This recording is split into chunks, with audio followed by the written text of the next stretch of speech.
What's up, YouTube? Today I wanted to talk a little bit about premiums and specifically how your stack is organized. What I mean by that is how do you diversify your stack? So I have some examples here of some recent pickups.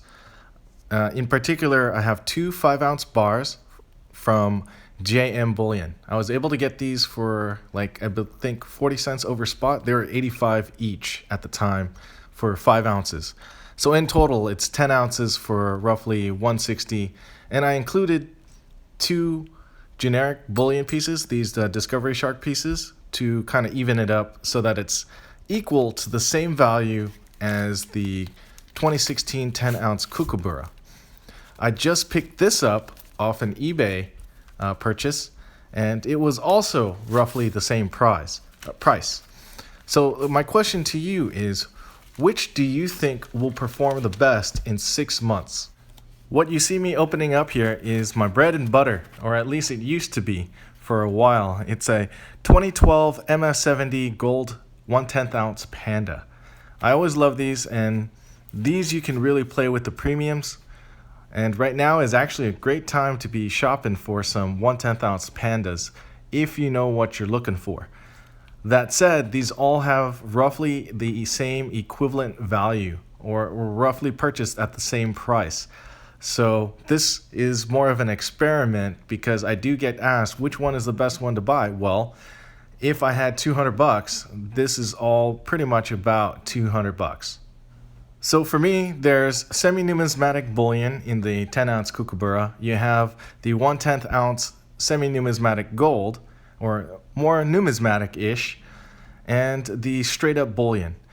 Now, someone asked me, where do I exit, or how do I exit out of these metals when I need to? And it really all depends, right? Because at the time you're selling, it really depends what spot price is and what is currently trending. Right now, the Pandas are a bit soft, but so is spot price. But these Kookaburras, or the semi-numismatics, are doing all right. The main thing to be careful about with silver, though, is these milk spots. If they get on semi-numismatic silver, that's pretty much ruined the appreciation factor of said bullion. So it's no longer semi-numismatic, it's closer to bullion, although you still have some numismatic value, but it's not as high. You can't get 100% out of it. So back to exit strategies. When trying to figure out where you're going to sell these, you have to figure out where you're going to maximize your sale price and your actual net take, because depending on where you go, you're going to get a lower price but 100% of the net, or you're going to sell at a higher price but you're going to have to pay some fees. So it's really up to you to figure out what your stack is mainly made out of and where you're going to have to liquidate your stack and what are the best options for you. Now, right now, you don't really have to do that, but you should be planning it, because right now is a great time to buy, but you got to be careful if you just buy a certain type.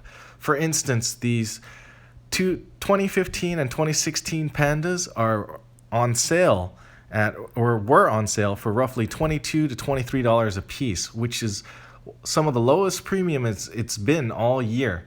And one of the reasons is all the dealers are blowing them out to get ready for next year, and they don't want to sit on it anymore. So when the premiums tank, all of a sudden anyone who was holding on to these Pandas in the past, who was trying to get $25 to $28 for them, just got blown out of the water. Another example is the 1/4 ounce 2016 Queen's Beast. The 1/4 ounce was limited for a long time, which caused the premiums to rise up. But if you didn't sell it and you held on to it like I did, and eventually dealers got a hold of them, what ended up happening was all the premiums dropped significantly. And I ended up sitting on a bunch of coins that were less than what I paid for it, when I could have sold them for higher than what I paid for it by almost a factor of 2. So these are just things that I take into consideration. And then also, when I do make my purchases, I do try to buy across the board, because I don't know when I'm going to be able to sell them. Because the ones with higher premiums do take longer to sell. The ones that are straight bullion do go faster, but I have to assume that they'll sell for spot. We've seen at $20 an ounce and $21 an ounce, it's hard to get people to buy at spot. People tighten up and wait for spot to drop back down.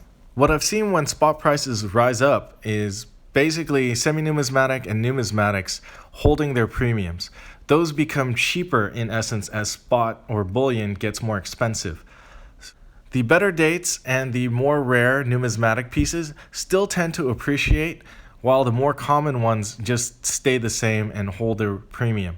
But what does end up happening is that people do tend to purchase more numismatics and less bullion. So for you, the person watching, if you just end up getting stuck and you only have bullion, you might find that you might have to discount it significantly because local coin shops, online, you have to sell at spot, and those fees just get bigger and bigger, and the LCS knows that the market is tight and they have to offer you less than spot. So these are just some things that I've noticed when the price spiked, and also what was still selling and what wasn't selling. What I'm also noticing is that there are some deals to be had at the moment for both semi-numismatic and bullion. At bullion, of course, the closer to spot you can get, that's an easy no-brainer. But for me, like items like this 1/10 ounce gold panda, it was easy for me because it was right at the price where I wanted to purchase it. Of course, if I could have gotten a better deal, I would, and it's pretty much instant equity. Another very easy to sell and then also highly liquid are these 90% pieces. 90% is usually one of my favorite go-tos. I actually liquidated a bit of it when spot was higher, and now spot price is lower. You can find these for 12.5 to 13, maybe 12 if you're lucky. So far I haven't found 12, but 12.5 to 13 is where it's at. As well as numismatics, if you can find some of the common dates or better common dates that will hopefully be the next better date, then you can actually strike gold there. These are all like different options, or as mentioned, you could just play the bullion game. One other topic I'd like to touch on is what's trending and personal taste, because some of you guys out there are really gonna like this panda, some of you are gonna hate the panda and gonna love the gold Indian. Now, most younger people are gonna like the panda because it's brand new, and a lot of the older folks who are watching this will like the $2.50 gold Indian. The question is, which would you pay more for, the $2.50 gold Indian or the 1/10 ounce panda? I can tell you right now that the Indian is definitely more expensive, but trying to get that premium from somebody is going to be more difficult than the panda. The same for this Morgan dollar and this MS70 panda. They're roughly equivalent value, maybe a little bit more on the panda, but MS62 to MS70. The younger buyer is going to want the coin that looks new. Not very many younger folks, younger kids, or younger buyers are going to want the coin that looks older. So the reason that I have both is if I need 40, 50 bucks, I can list both of them, and the first one that sells is the one that I pocket right away. Because one thing about selling, especially online, is you got to know your audience. You got to know who your market is, and especially who wants what. Because if nobody wants what you're selling, then you're stuck with it, right? The worst thing that can happen is you don't know what you have and somebody gets it from you and you end up selling it for less than its actual value.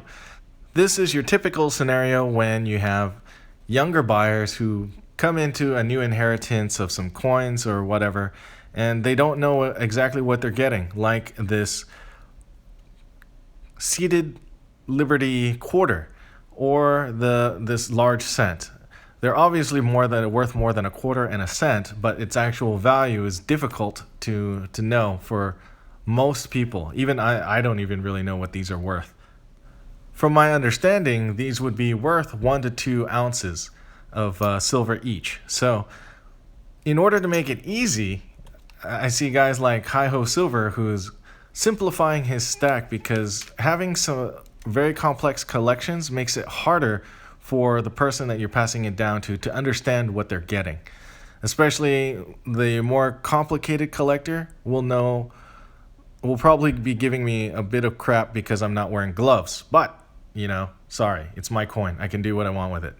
In any case, having these high premium numismatics or semi-numismatics in your collection is good, but it's also good to regularly move them around and only keep the pieces that you really think are key and that'll grow in value. I wouldn't put too much emphasis on too many common coins because they just become harder to sell. And Silver Slacker mentioned this when he was talking about his lunar coins and why he doesn't really get them. They've still performed very well to this day, but they haven't been performing as well lately because so many people are selling them.